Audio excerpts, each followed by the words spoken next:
Iran और रूस के बीच परमाणु ऊर्जा समझौता क्या अमेरिका को फिर से भड़का देगा? क्या ईरान परमाणु ऊर्जा के बहाने परमाणु हथियार ताकत हासिल करने की फिर से कोशिश कर रहा है?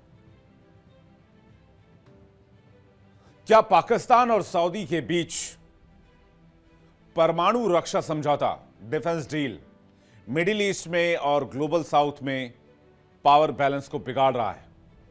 और क्या ईरान एक बार फिर से परमाणु हथियार हासिल करने की जुगत में लग गया है और रूस उसकी मदद कर रहा है, पुतिन मदद कर रहे हैं?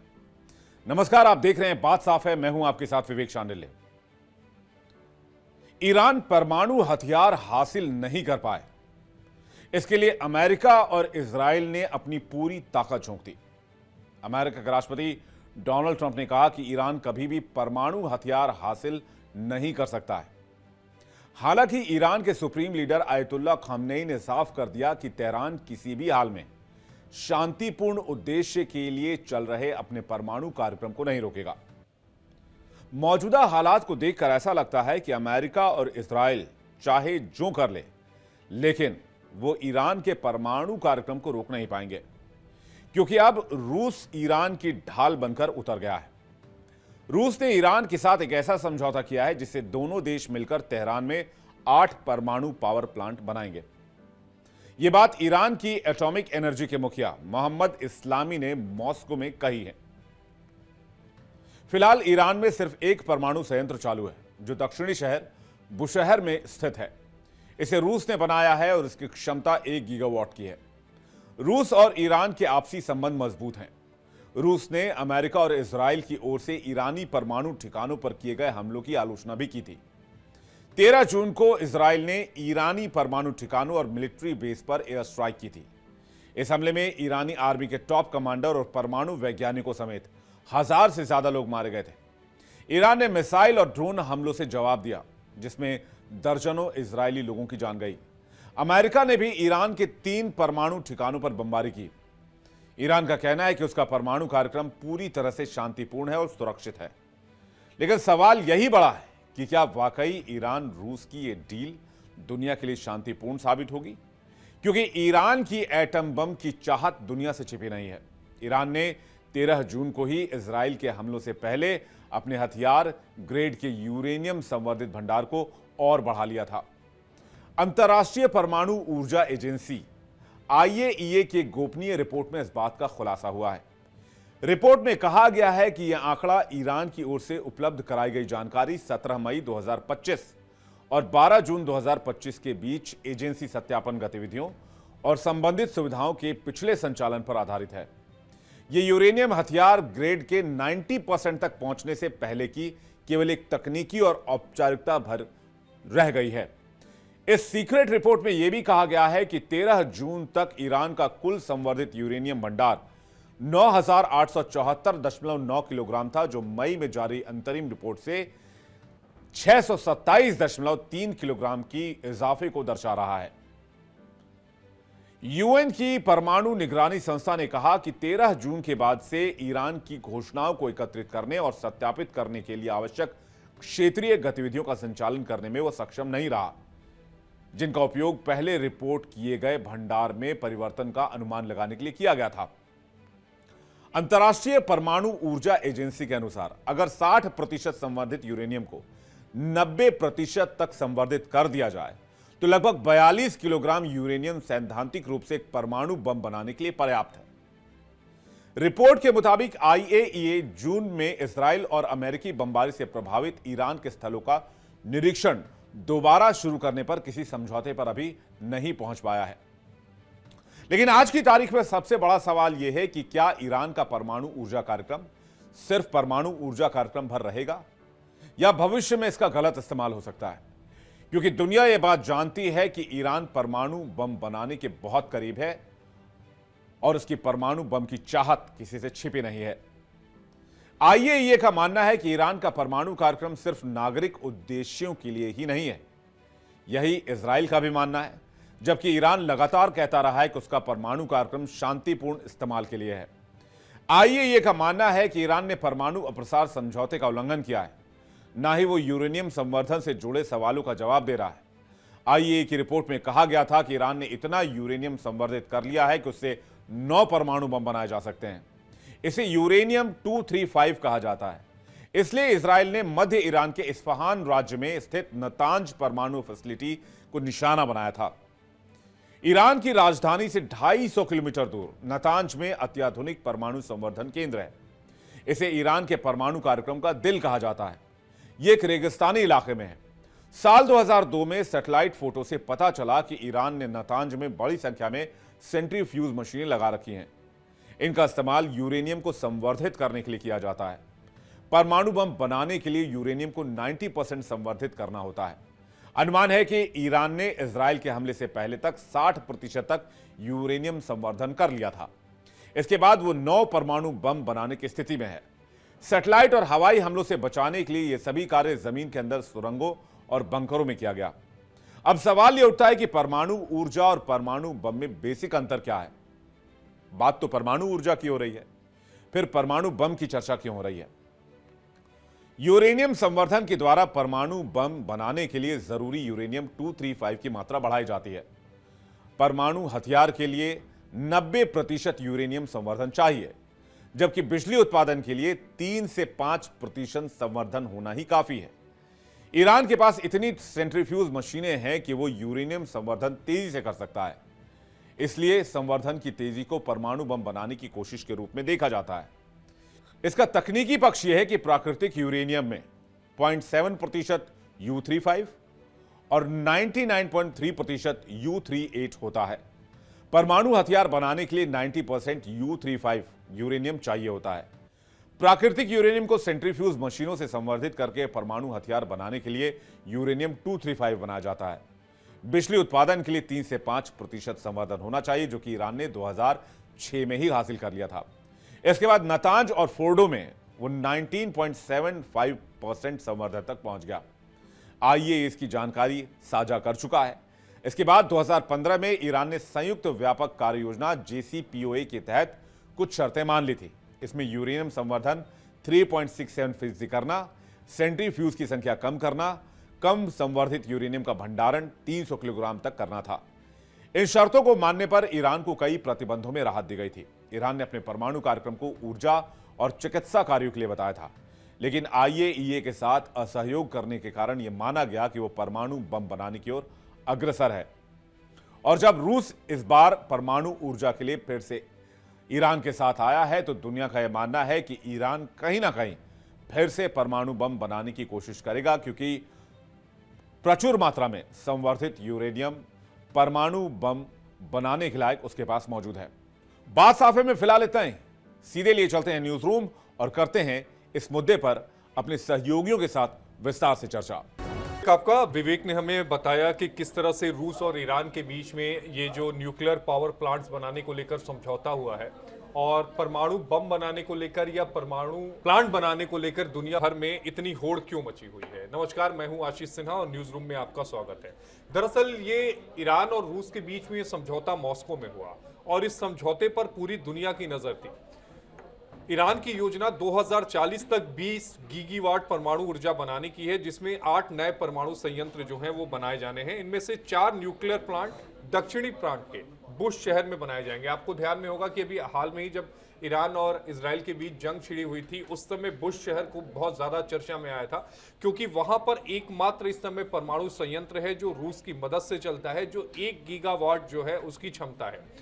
रूस और ईरान के बीच में संबंध इससे और ज्यादा मजबूत हुए हैं, इस बात को भी हमें समझना होगा। अब इसका इंपैक्ट क्या होने वाला है, इसको भी समझ लीजिए। इस करार के बाद जो यूरोपियन कंट्रीज है, खासकर ब्रिटेन, फ्रांस और जर्मनी, इनमें कोलाहल मच चुका है। ये परेशान हो चुकी है। इजराइल परेशान हो चुका है। वो इसलिए क्योंकि इजराइल और ईरान के बाद और ईरान पर जिस तरीके से प्रतिबंध लगाए गए हैं, ईरान बहुत पीछे जा चुका है। ईरान से केवल एक ही मुल्क तेल खरीद रहा है इस समय, वो है चाइना।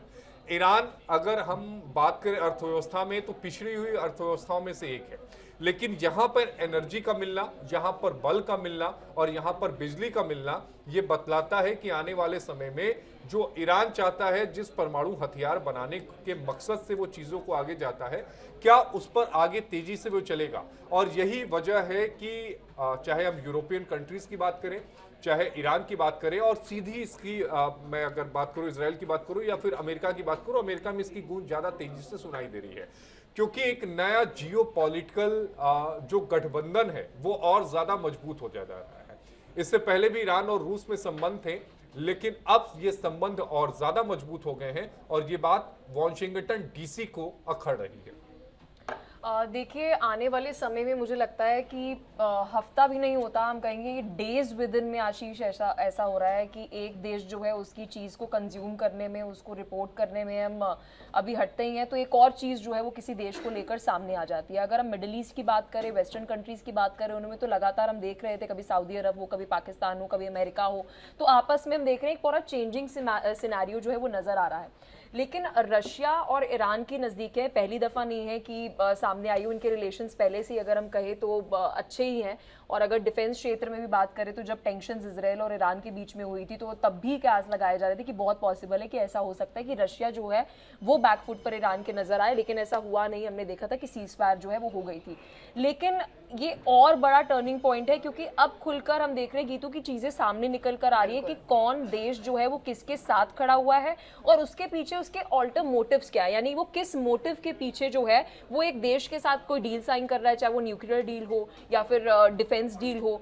और ये अब हम देख रहे हैं कि कहीं ना कहीं बहुत कॉम्प्लेक्स सिचुएशन जो है वो नजर आ रही है कि अगर एक देश कोई फैसला ले रहा है मिडिल ईस्ट में या किसी भी देश की अगर हम बात करें तो उसका जो दुश्मन देश है फिर वो उसी मतलब विद इन अ वीक के अंदर अपनी तैयारी को लेकर जो है डिफेंस की वो एक डील जो है वो कर देता है। बिल्कुल, और आने वाले समय में देखेंगे कि एक बड़ा बदलाव जियोपॉलिटिक्स में देखने को मिलेगा क्योंकि यहाँ पर ईरान जिस तरह से ये डील कर रहा है रूस के साथ, और ये माना जाए कि ईरान की तरफ से कहा जा रहा है कि सब शांति प्रक्रिया है, कुछ भी गलत नहीं होगा। लेकिन पहले भी हमने देखा किस तरह से इजराइल के साथ जब ईरान का युद्ध था और ऐसे में साफ तौर पर ये ईरान को इंडिकेशंस थे कि उन्हें अपने इस प्रोजेक्ट्स को बंद करना होगा। लेकिन उसके बाद भी ये देखिए अभी भी कुछ इस पर काम नहीं होता हुआ दिख रहा है, बल्कि काम और आगे बढ़ गया है। कहा तो ये जा रहा है क्योंकि हमारे पास इतने ज्यादा संसाधन नहीं है, सौर ऊर्जा को लेकर भी कहा जा रहा है। बाकी क्योंकि जिस तरह से हम देख रहे हैं यहाँ पर उतनी क्षमता इस वक्त ईरान के पास नहीं थी।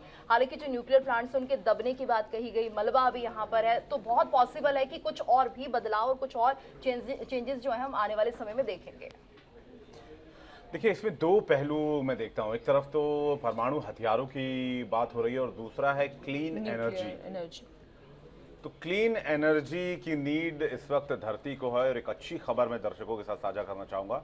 हालांकि इस टॉपिक से थोड़ा सा अलग है, लेकिन अच्छी खबर यह है कि क्लीन एनर्जी को लेकर जिस तरह से विश्व के देशों ने काम किया है और कार्बन उत्सर्जन में, कार्बन एमिशन में जो कमी की है उसका असर ओजोन परत पर दिख रहा है। ओजोन में जो ओजोन परत में जो लीकेज थोड़े दिन पहले, कुछ सालों पहले तक थी, कुछ दशकों पहले तक थी, वो काफ़ी हद तक हील हो गई है और कहा जा रहा है कि 2040-2045 तक वो ऑलमोस्ट कंप्लीट हील हो जाएगा, जिससे जो सूर्य की अल्ट्रावायलेट रेज है वो धरती पर पहुंचनी बहुत हद तक कम हो जाएंगी, जिससे कि काफ़ी सारे जो प्रॉब्लम्स है वो सॉल्व होंगे। तो एक क्लीन एनर्जी की नीड है इस वक्त पूरी दुनिया को, ये बात तो ध्यान में रखनी होगी।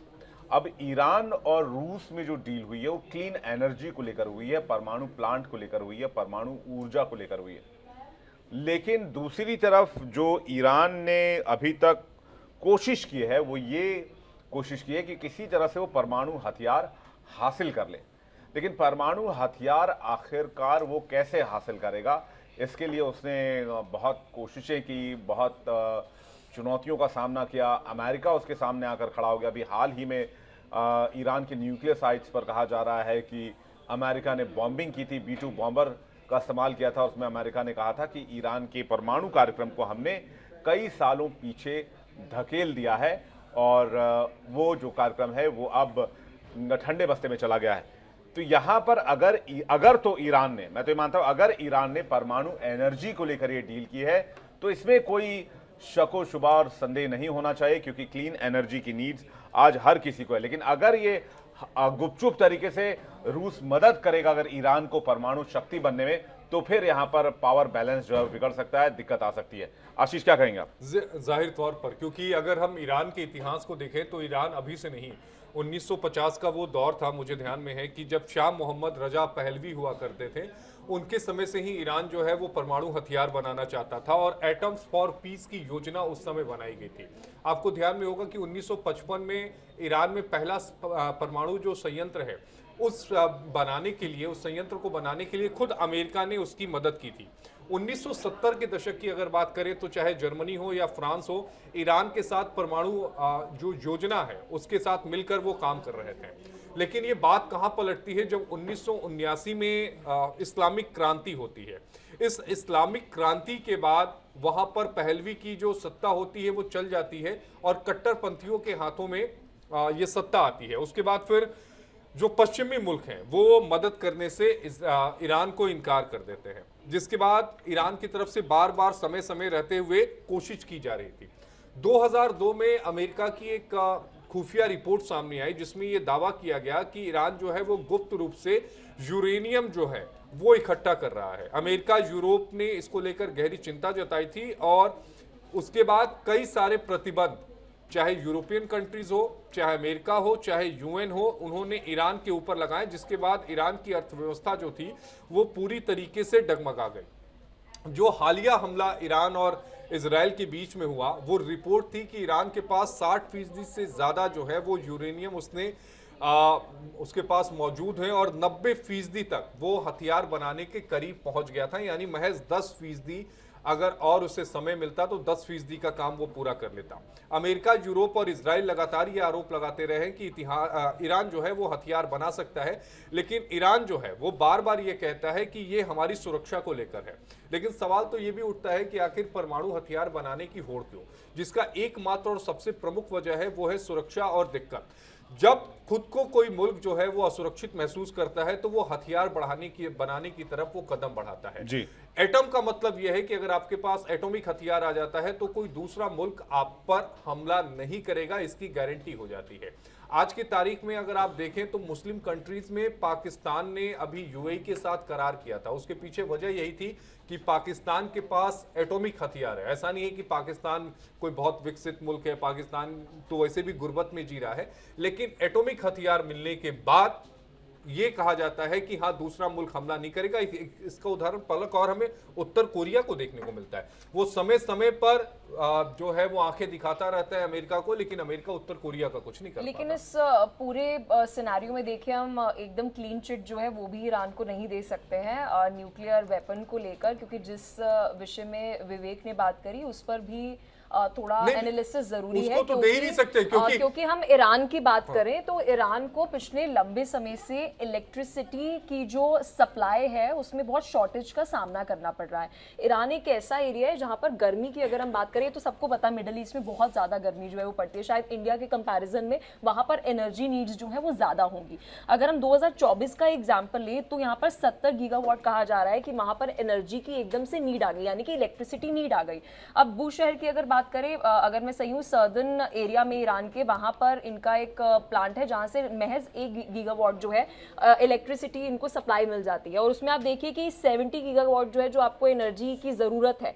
अब इसमें शॉर्टेज जो है वो देख रहे हैं हम लगातार आशीष, वो लगातार बढ़ती जा रही है। ठीक है, हम ये बेनिफिट ऑफ डाउट दे रहे हैं क्योंकि हर एक देश चाहता है कि उनकी न्यूक्लियर पावर होने की जरूरत है, न्यूक्लियर हथियार बनाने की जरूरत है अपने सेल्फ डिफेंस के लिए। लेकिन एक्चुअल में अगर हम ईरान की स्थिति की बात करें गीतू, तो वहां पर एनर्जी सप्लाई की एक बड़ी शॉर्टेज जो है वो पिछले लंबे समय से हर साल में हम देख रहे हैं कि वो बढ़ती जा रही है। पलक, और यही रीजन दिया भी गया इस डील के पीछे। लेकिन यहाँ पर एक बात ये भी है कि सऊदी अरब और पाकिस्तान के भी हाल ही में जो डील हुई है, रक्षा समझौता हुआ है, उसमें सीधे तौर पर ये कहा गया है कि दोनों में से किसी पर भी अगर अटैक होता है तो ये माना जाएगा कि उसी देश पर अटैक हुआ है। और इसी को लेकर हम ये भी कह सकते हैं कि और इसमें पाकिस्तान ने एक क्लॉज भी रखा है कि वो परमाणु हथियारों का इस्तेमाल भी कर सकता है। लेकिन परमाणु हथियार सुरक्षा की गारंटी है, ये कैसे सिद्ध होगा? क्योंकि अभी हाल ही में भारत ने पाकिस्तान पर हमला किया था और पाकिस्तान एक न्यूक्लियर पावर्ड मुल्क है। इसके बावजूद भारत ने पाकिस्तान के अंदर घुसकर आतंकी ठिकानों को न सिर्फ नेस्तनाबूद किया, बल्कि पाकिस्तान के जो एयर बेसेस हैं उनके रनवेज और हैंगर्स को भी तबाह कर दिया। बिल्कुल, लेकिन विवेक अब ये माना जाए कि क्योंकि तीनों देश आसपास हैं तो ईरान को कहीं ना कहीं इनसिक्योरिटी जरूर हुई होगी कि मुझे भी अपने आप को ताकतवर उतना बनाना है। हालांकि पहले से नहीं, लेकिन ध्यान देने वाली बात है कि लगभग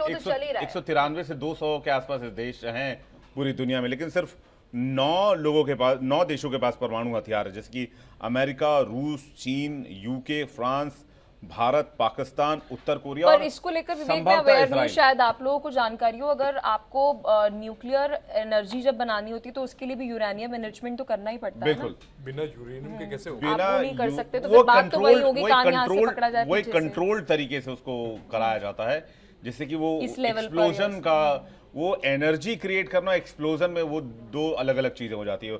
और आपको याद होगा मनमोहन सिंह के कार्यकाल में हमारे देश में अमेरिका ने आपको परमाणु ऊर्जा के लिए संयंत्र लगाने के लिए अमेरिका के साथ डील हुई थी और अमेरिका ने आपको हेल्प किया था। इसकी वजह से जो मनमोहन सिंह की सरकार थी वो खतरे में भी आ गई थी और लेफ्ट ने उस समय समर्थन वापस ले लिया था। खैर, ये तो दूसरा विषय रहा, लेकिन जो डेटरेंस की बात होती है कि भाई आपके पास अगर परमाणु हथियार है तो आपको दूसरे देशों से खतरा नहीं होगा।